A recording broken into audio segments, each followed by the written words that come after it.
Hello, hello. Oh, I got to come home early today from work. I went in early. We had our Thanksgiving meal, and so it's a very busy day. It feels like a Friday today, to be honest with you. And I guess to some people it is a Friday, those that are in school, because they're going to be off for the holiday. But I still have to work tomorrow. But anyway, I am, oh my gosh. I came home, just, today was a day. Let me just say that.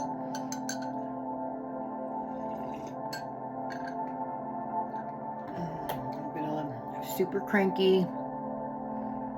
Not super cranky, but I was a little bitchy, I'm not going to lie. I did not sleep well last night. Got my meditation music. Oh, I got my Panchitos here. Come here, handsome boy.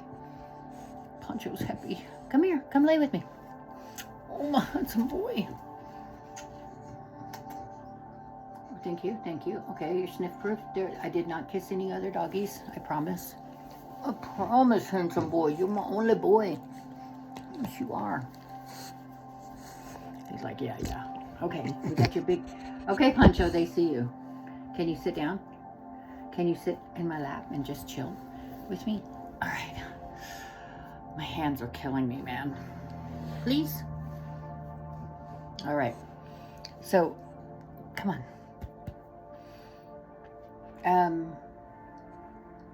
Had a hard time sleeping last night, but I did get some work done on the Earth Angel project, which was pretty cool. Pancho, like, seriously, I know. They'd rather see your handsome face instead. But I'd really like to be able to focus. All right. Pancho's like, just give me love, woman, give me love. Are you my handsome boy? Okay. So, ouch. Ow. Okay. I had a hard time sleeping because there's a certain bed hog, this little turd, who, he's a camera hog apparently. Pancho, can you move? He's like, no, I'm too handsome.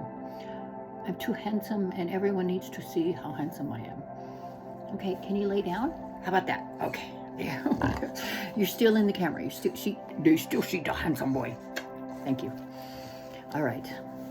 So, see, and they see you up there too. Look, there's the Panchitos on my shoulder. I need to make one just of you, right? Paint a picture just of you and all your bitches. With your 3 C's. Okay, I'll get back to focus. So, this morning I got up earlier. I jumped on. I did a little bit of the, I did a quickie, because I thought I was actually going to have to work till about 7 o'clock tonight. And I wanted to make sure to do my daily Earth Angel Project update or my spiritual recovery, which is one and the same. One's the creative storytelling, but it also has a lot to do with my own spiritual recovery. And I hadn't really updated on the evil cabal or like the backstory to the Earth Angel. And so last night when I couldn't sleep, the universe sent me on my algorithm some stuff on the archons and the gnosis and the Sophia. Yeah, there was a lot of really cool backstory on the Earth Angel stuff. It's pretty heavy duty. Of course, it's for entertainment purposes only, but there was a really good one on the archons that came on, and it had so many different people that have been speaking up. One that I really like, Maxwell, he's passed away, but he's the one that gave me a lot about the Masonic order and the Catholics. David Icke, who is still alive, who's actually been very active even with the Epstein stuff, but I didn't realize that he had learned from Maxwell. Even Billy Campbell, African-American guy, I remember listening to him with my friend Leela one day, and whatever he was sharing, I remember telling her and looking at her and going, I know I've never heard this before, but I don't know how I know this. I know that sounds crazy. It sounded like it was deja vu, but I'd never heard him speak before. I've never heard anything on the subject. That's kind of how the Earth Angel Project has been. So what I posted at 3 in the morning last night was that one, and that's how it felt. It was like, oh, it's the whole Archon story and the Demiurge, and it came from the Sophia. It's just a really cool validation of the story that I've been telling for quite a while. It's the Earth Angel backstory. Fast forward now to the front, and you've got some pretty sadistic, satanic, for entertainment purposes only, evil cabal that is trying to do everything everything it possibly can to stay in control, to keep humanity under the illusion that they have to report to that their God is this demiurge, and that God would be the Mormon God, the Catholic God, or whatever. The very jealous, very mean God. The one that allows cunts like Trump and Netanyahu and Putin to be in powerful positions. I mean, because he's a bad God. He's a dark God. He's a jealous God. He's a mean God. He's like the Old Testament heifer, And I know that's going to be so sacrilegious to some people to hear that, but it's a fictional story. It's for entertainment purposes only, but shit, it would make a lot of fucking sense as to why this dense planet Earth is really a shithole planet. But it doesn't have to be, and it's not going to be, because the Archons, those motherfuckers are going down. Yes. And so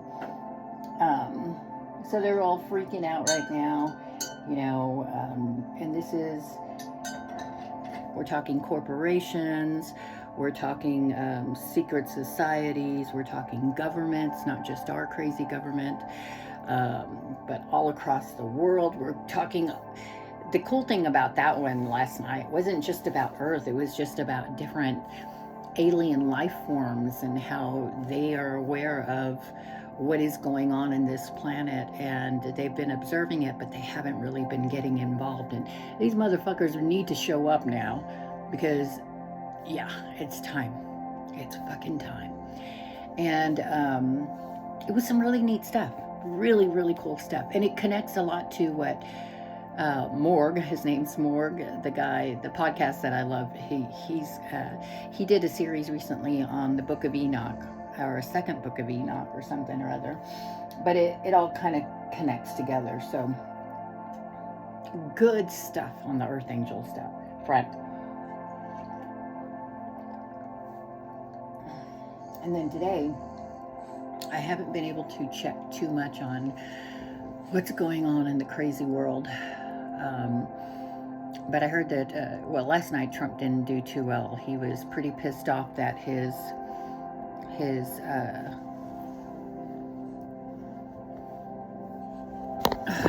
dude, thank you.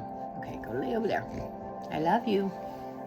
That the charges against Letitia and James Comey did not stick, and that his bubblehead Barbie attorneys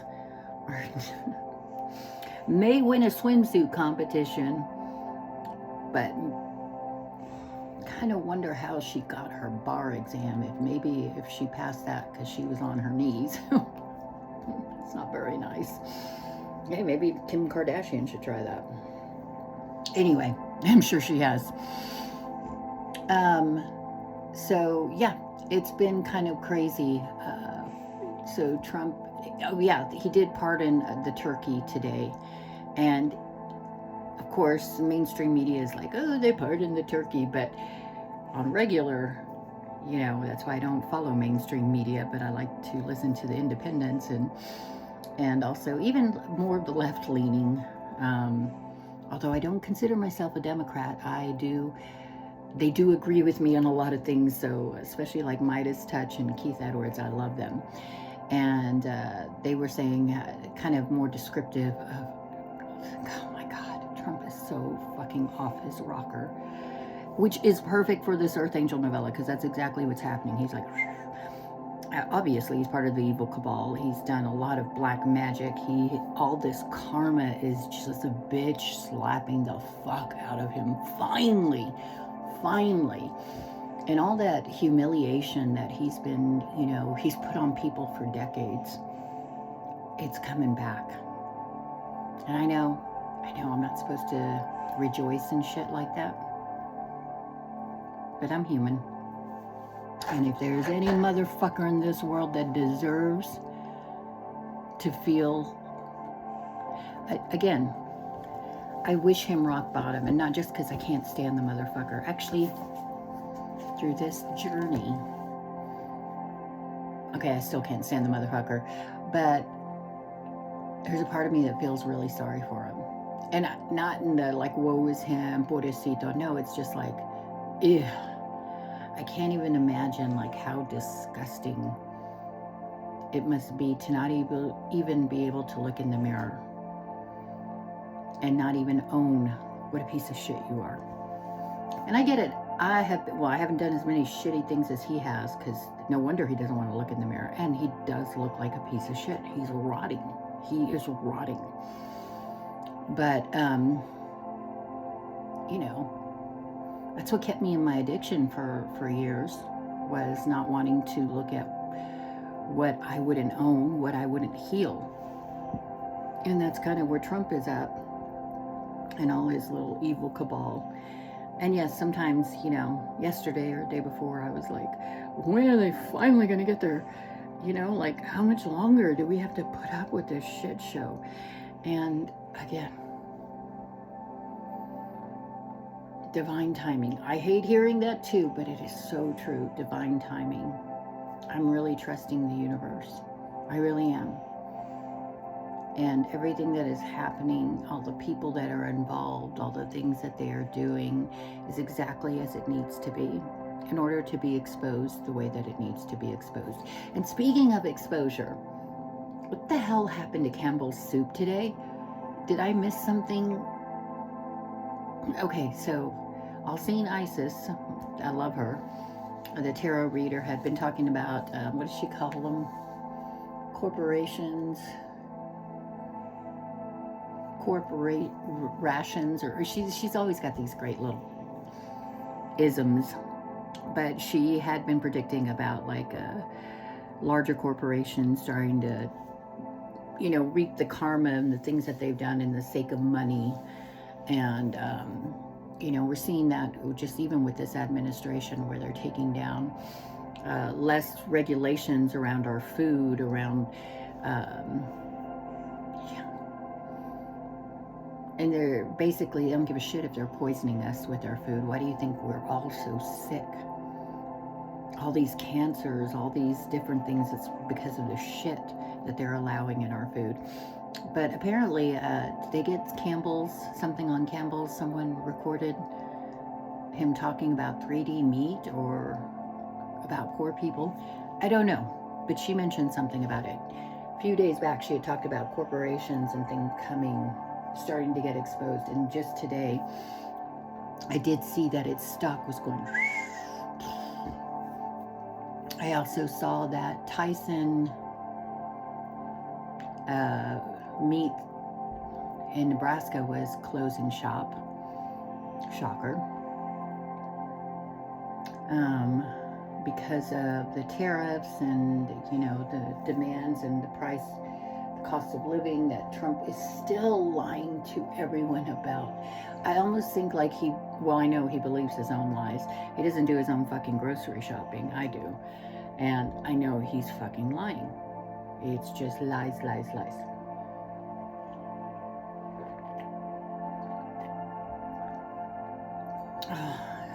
It's decaf coffee because I want to be able to sleep tonight. But, so all that happened. Crazy, crazy times. Well, anyway, I went into work this morning and we had everyone there. And I was bitchy. I feel a little bad because I was talking some shit today, and that is not usually like me. But I was maybe not being the nicest that I could be.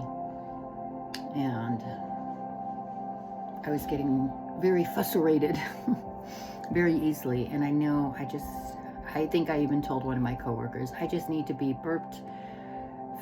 fed, burped, and put down for a nap. That's kind of what it felt like I was dealing with.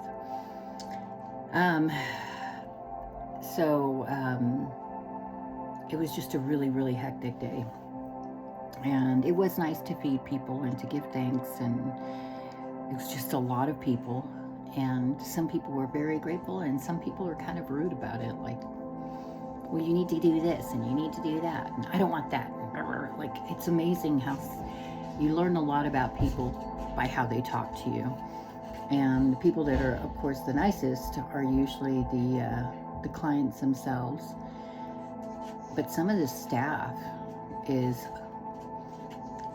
maybe because I'm not a counselor, or because I'm not, I work in the kitchen, they think that I am less than, and they talk, they're just kind of rude. And I picked up on that energy today, and usually it doesn't bother me, but it did kind of irritate me today, I'm not gonna lie. And they could feel it when they came up to me, because I was nice to everyone, but I was kind of giving back that energy, and I need to be more mature about that. So I see where I'm at now, and I want to feel better. Hang on one second. Yes. Stay here. I have Poncho here. You want to play with him? Oh, what's that? Oh, I'm okay. Thank you. Look, he's so happy to see you. Yeah, if you want to let him play with you. I'm just working. Okay, I'll dig out. And then when you bring him back in, just bring him, just open the door, okay? I'm sure he's happy to see you, sweetie.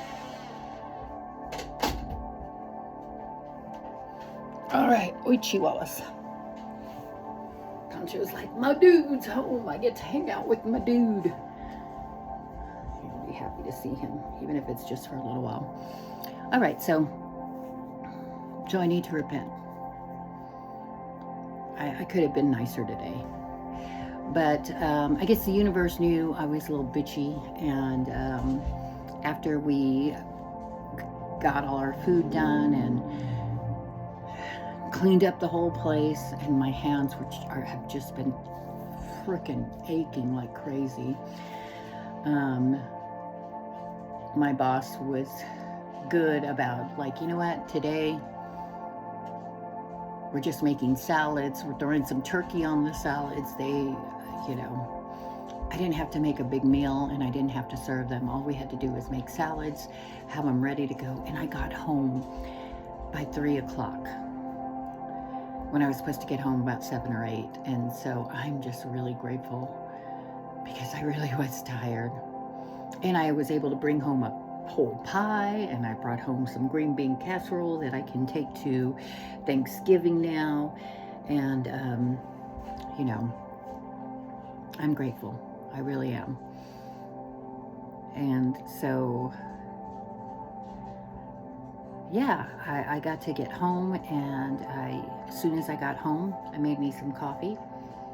I put up the dishes. I cleaned the house. I cleaned up a little in the house. I mopped the floors. I saged my room. I cleaned out the fridge, and I listened to my therapy. And then I thought, I need to jump on here and talk about my day a little bit, do an update on the Earth Angel Project. But most importantly, I really wanted to make sure that I covered a new Earth, because it's coming, baby. We have got a new Earth, and it's on its way. I hope this reaches her in time. All right, Eckhart Tolle's book. And we've been talking about the ego. So the next chapter 3 is the core of the ego. Most people are so completely identified with the voice in the head, the incessant stream of involuntary and compulsive thinking, and the emotions that accompany it, that we may describe them as being possessed by their mind. As long as you are completely unaware of this, you take the thinker to be who you are. This is the egoic mind. It's the majority of people these days. In every thought, every memory, every interpretation, opinion, viewpoint, reaction, emotion. This is unconsciousness, spiritually speaking. Your thinking, the content of your mind, is of course conditioned by the past, your upbringing, culture, family background, and so on. The central core of all your mind activity consists of certain repetitive and persistent thoughts, emotions, and reactive patterns that you identify with most strongly. The entity is the ego itself. In most cases, when you say I, it is the ego speaking, not you, as we have seen. It consists of thoughts and emotions, of a bundle of memories you identify with as me and my story, of habitual roles you play without knowing it, of collective identifications such as nationality, religion, race, social class, or political allegiance. It also contains personal identification, not only with possessions, but also with opinions, external appearance, long-standing resentments, or concepts of yourself as better than, or not as good as others, as a success or a failure. The content of the ego varies from person to person, but in every ego, the same structure operates. In other words, ego only differs on the surface. Deep down, they are all the same. In what way are they all the same? They live on identification and separation. When you live through the mind-made self-compromise of thought and emotion that is the ego, the basis for your identity is precarious because thought and emotion are by their very nature ephemeral, fleeting. So every ego is continuously struggling for survival, trying to protect and enlarge itself, to uphold the I thought. It needs the opposite thought of the other. The conceptual I cannot survive without the conceptual other. The others are most other when I see them as my enemy. At one end of the scale of this unconscious egoic pattern lies the egoic compulsive habit of fault-finding and complaining about others. Wow, okay, universe, call me out. Jesus referred to it when he said, "Why do you see the speck that's in your brother's eye, but you do not notice the log that is in your own eye?" At the other end of the scale, there is physical violence between individuals and warfare between nations. In the Bible, Jesus' question remains unanswered, but the answer is, of course, because when I criticize or condemn another, it makes me feel bigger, superior. Complaining and resentment. Dang, I am being called out today. I was so bitchy and now I'm reading up on this. Okay. I need a drink. Actually. All right. Clear some air. Okay. Complaining and resentment. Complaining is one of the ego's favorite strategies for strengthening itself. Every complaint is a little story the mind makes up that you completely believe in. I was complaining today. Whether you complain aloud or only in thought makes no difference. Some egos that perhaps don't have much else to identify with easily survive on complaining alone. When you are in the grip of such an ego, complaining, especially about other people, is habitual and, of course, unconscious, which means you don't know what you are doing. Applying negative mental labels to people, whether they're to their face or more commonly when you speak about them to others or even just think about them, is often part of this pattern. Name calling is the crudest form. Quiet, piggy. Name calling is the crudest form of such labeling and of the ego's need to be right in triumph over others. Jerk, bastard, bitch, all definitive pronouncements that you can't argue with. On the next level down on the scale of unconsciousness, you have shouting and screaming, and not much below that. Come on, Pancho. Handsome boy, thank you. Come here. Did you have fun? Did you have fun with your friend? Yeah. Okay. Shouting and screaming, but not much below that, physical violence. Resentment is the emotion that goes with complaining and the mental labeling of people and adds even more energy to the ego. Resentment means to feel bitter, indignant, aggrieved, or offended. Damn, I'm being called out today. You resent other people's greed, their dishonesty, their lack of integrity, what they're doing, what they did in the past, what they said, what they failed to do, what they should or shouldn't have done. The ego loves it. Instead of overlooking unconsciousness in others, you make it into their identity. Who is doing that? The unconsciousness in you. The ego. Sometimes the fault that you perceive in others isn't even there. It is the total misinterpretation, a projection by a mind conditioned to see the enemies. Yeah? Okay, sweetie. Here, let me open the door. Yay! Stay here, Pancho. Oh my goodness. Let's put it right here. If you don't mind, I'll put it in there. Thank you, sweetie. Yes, I appreciate you. What did we get, Pancho? What did we get? Oh, we got a new lamp. I know, that's what it is.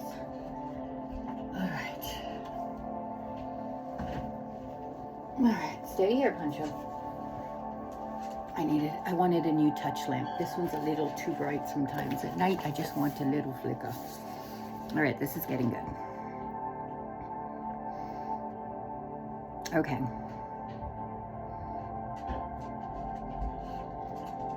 Instead of overlooking unconsciousness in others, you make it into their identity. Who is doing that? The unconscious in you, the ego.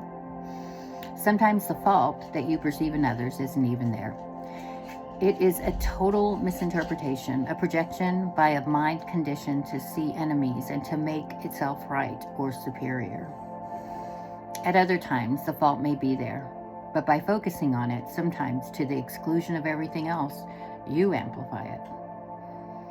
And what you react to in another, you strengthen in yourself. Non-reaction to the ego in others is one of the most effective ways, not only to be going beyond ego in yourself, but also of dissolving the collective human ego.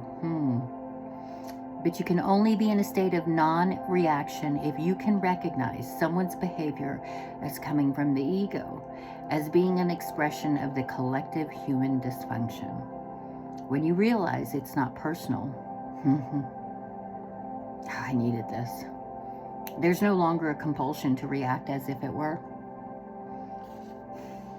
By not reacting to the ego, you will often be able to bring out the sanity in others, which is the unconditioned unconsciousness, as opposed to the conditioned.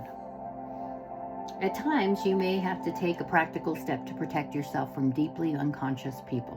In the Earth Angel Project faux show, and even at work sometimes, even in this life, I've had to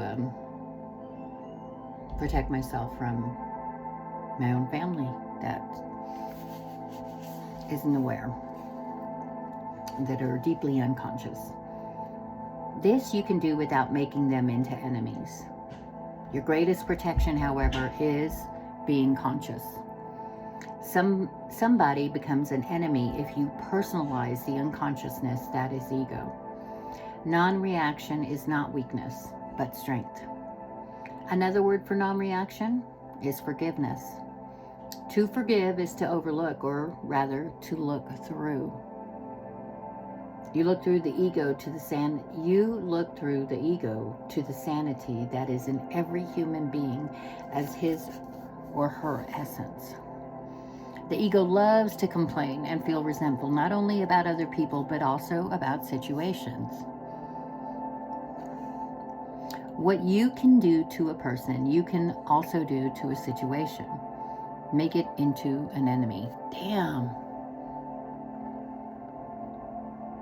Okay. I needed to come home and read this. The implication is always, this should not be happening. I don't want to be here. I don't want to be doing this. I am being treated unfairly. And the ego's greatest enemy of all, of course, the present moment, which is to say, life itself. Complaining is not to be confused with informing someone of a mistake or deficiency so that it can be put right. Very good.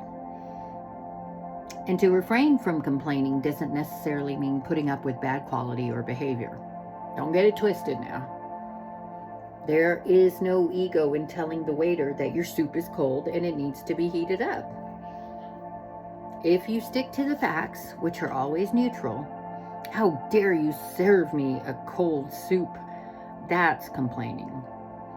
There is a me here that loves to feel personally offended by the cold soup and is going to make the most of a me that enjoys making someone wrong. The complaining we are talking about is in the service of the ego, not of change. Sometimes it becomes obvious that the ego doesn't really want change, so that it can go on complaining.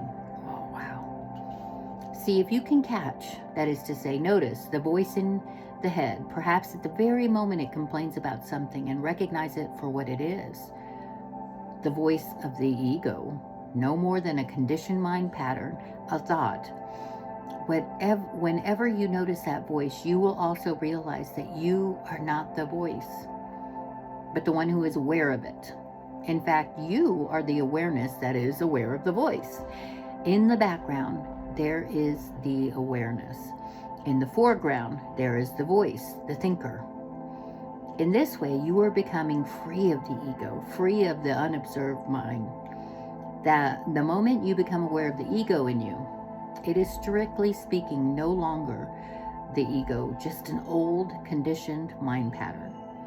Ego implies unawareness. Awareness and ego cannot coexist. The old mind pattern or mental habit may still survive and reoccur for a while because it has the momentum of thousands of years of collective human unconsciousness behind it. But every time it is recognized, it is weakened. All right, reactivity and grievances. I'll read that one last and then okay. Whereas resentment is often the emotion that goes with complaining, it is also accompanied by stronger emotions such as anger or some other form of upset. In this way, it becomes more highly charged energetically. Complaining then turns into reactivity, another of the ego's ways of strengthening itself. There are many people who are always waiting for the next thing to react against, to feel annoyed or disturbed about, and it never takes long before they find it. This is an outrage, they say. How dare you? I resent this. They are so addicted to upset and anger as others are to a drug. I have someone in mind I'm thinking of. Through reacting against these or that they assert, through reacting against this or that they assert and strengthen their feeling of self. A long-standing resentment is called a grievance. To carry a grievance is to be in a permanent state of against. And that is why grievances constitute a significant part of many people's ego. Collective grievances can survive for centuries in the psyche of a nation or tribe and fuel a never-ending cycle of violence. Israel, huh? A grievance is a strong negative emotion connected to an event in the sometimes distant past that is being kept alive by compulsively thinking, by retelling the story in the head or aloud of what someone did to me or what someone did to us. A grievance will also contaminate other areas of your life. For example, while you think about and you feel your grievance, its negative emotional energy can distort your perception of an event that is happening in the present or influence the way which you speak or behave towards someone in the present. One strong grievance is enough to contaminate large areas of your life and keep you in the grip of the ego. Damn. It requires honesty to see whether you can still harbor grievances, whether there is. That's why it's so important in recovery to talk about your resentments. and getting them open and out there and trying to figure out why you're triggered, what bothers you, so that you can release it.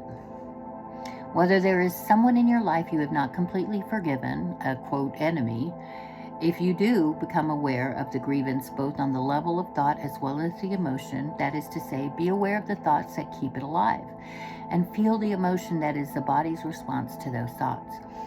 Don't try to let go of the grievance. Trying to let go to forgive does not work. Forgiveness happens naturally when you see that it has no purpose other than to strengthen a false sense of self, to keep the ego in place. The seeing is freeing. Jesus' teaching to forgive your enemies is essentially about the undoing of one of the main egoic structures in the human mind. Wow. The past has no power to stop you from being present now. No power. Only your grievance about the past can do that. And what is a grievance? The baggage of old thought and emotion. Wow. Very powerful. Okay, Eckhart Tolle. Being right, making wrong. Complaining, as well as fault-finding and reactivity, strengthens the ego's sense of boundary and separateness on which the survival depends. Its survival depends. Puncher just jumped it.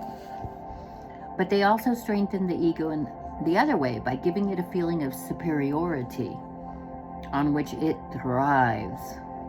It may not be immediately apparent how complaining, say about a traffic jam, about politicians, about the greedy wealthy or the lazy unemployed, or your colleges or ex-spouse, men or women, can give you a sense of superiority. And here's why. When you complain, by implication, you are right, and the person or situation you complain about or react against is wrong. There is nothing that strengthens the ego more than being right. Being right is identification with a mental position, a perspective, an opinion, a judgment, a story. For you to be right, of course, you need someone else to be wrong. And so the ego loves to make wrong in order to be right. In other words, you need to make others wrong in order to get a strong sense of who you are. Not only a person, but also a situation can be made wrong through complaining and reactivity, which always implies that this should not be happening. Being right places you in a position of imagined moral superiority in relation to the person or situation that is being judged and found wanting. It is that sense of superiority the ego craves and through which it enhances itself. In defense of an illusion, facts undoubtedly exist. If you say light travels faster than sound and someone says the opposite is the case, you are obviously right and he is wrong. The simple observation that lightning precedes thunder could confirm this. So not only are you right, but you know you are right. Is there any ego involved in this? Well, possibly, but not necessarily. If you are simply stating what you know to be true, the ego is not involved at all because there is no identification. Identification with what?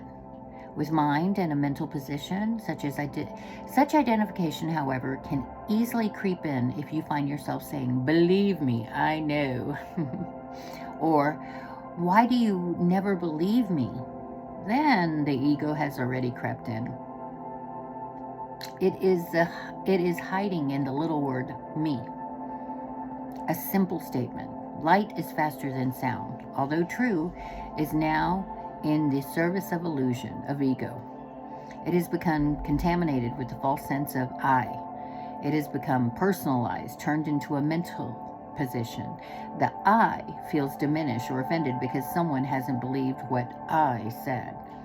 Ego takes everything personally. Emotion arises, defensiveness, perhaps even aggression. Are you defending the truth? No, the truth in any case needs no defense. The light or sound does not care about what you or anybody else thinks. You are defending yourself, or rather the illusion of yourself, the mind-made substitute. It would be even more accurate to say that the illusion is defending itself. If even the simple and straightforward realm of facts can lend itself to egoic distortion and illusion, how much more so the less tangible realm of opinions, viewpoints, and judgments, all of them thought forms that can easily become infused with the sense of I. Every ego, confused opinions and viewpoints with facts. Furthermore, it cannot tell the difference between an event and its reaction to that event. Every ego is a master of selective perception and distorted interpretation. Only through awareness, not through thinking, can you differentiate between fact and opinion. Only through awareness are you able to see. There is this situation, and here is the anger I feel about it. And then realize there are other ways of approaching the situation, other ways of seeing it and dealing with it. Only through awareness can you see the totality of the situation or person instead of adopting one limited perspective.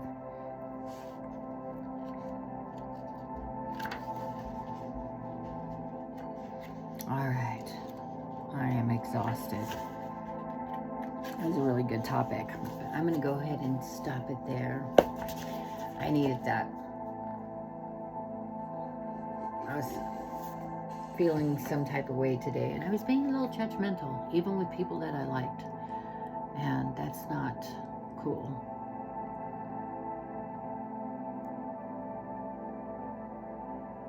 That's not cool. So I'm grateful. I'm so grateful for this spiritual journey. I'm not thinking about the evil cabal. I'm thinking about the people at work and how I should have had more empathy and not let my ego take over today. My cranky, sleepy, whiny ego have an impact on me today. But I am grateful that the universe listened and said, you know what, send that heifer home so she can read this book and get her shit together. And I am so grateful for this Earth Angel project, because it really does, you know, even though I'm storytelling or whatever it is you may call it, I'm learning every day, and I'm trying to integrate what the Earth Angel has taught me in this storyline, whether fiction or real, it doesn't really matter. I am growing through this process, and I am so fucking grateful for it every day. Some days I'm more grateful than I am others, but today I am super grateful for it. So if you are watching this, if you are listening, or if you are following along, thank you for being a part of my spiritual journey, and I hope that you will feel encouraged and empowered to take your own spiritual journey, and it'll change your fucking life. It's the best gift you can give to anyone that loves you, and to really learn how to love yourself, like really, really learn how to love yourself. It'll change your life. Boy, will it. Anyway, I hope that you are having a wonderful evening, and I will be back tomorrow morning, more than likely. Love you. Bye.